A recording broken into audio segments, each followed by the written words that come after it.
चला तर मग आज आपण बनवूया सोयाबीनची भुर्जी। पाण्यात नमक घाला, 2-3 मिनिट उकळू द्या।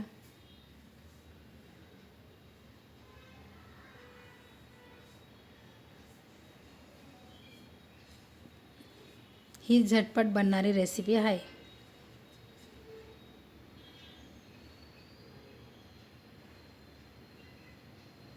आता सोयाबीन टाका, 5 मिनिटं झाकून ठेवा। आता सोयाबीनमधलं सर्व पाणी काढा।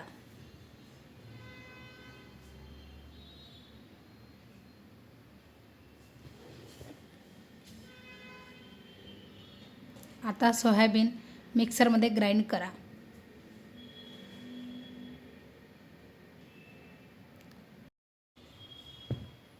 आता कढईत 2-3 पळ्या तेल घाला। तेल चांगलं तपू द्या। त्याच्यात थोडं जिरं, हिंग, जिऱ्याची फोडणी, हिंग, हिरवी मिरची, 2-3 हिरव्या मिरच्या, एक मोठा कापलेला कांदा, कांदा लाल तांबूस रंगाचा होऊ द्या। मग त्यानंतर एक मोठा टमाटा टाका।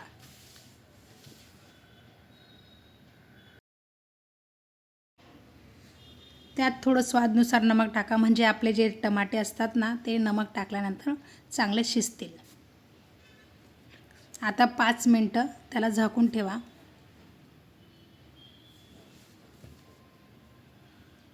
आता आपले टमाटे नमक टाकल्यामुळे छान शिजले असतील। आता त्याच्यात तिखट, हळद आणि मॅगी मसाला, हे तर सर्वांना माहितीच आहे। बाहेरून जे भेटतं मॅगी मसाला ते टाका। मस्त परतवून घ्या त्यांना। थोडंसं 2 चम्मच पाणी घाला। 5 मिनिटं त्याला शिजू द्या व्यवस्थित। मग आपण जे ग्राइंड केलेलं होतं ना सोयाबीनचं मिक्सरमध्ये, ते मिश्रण ते घाला।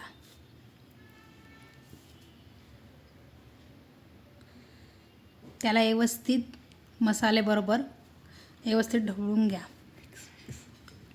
मिक्स करून घेऊ।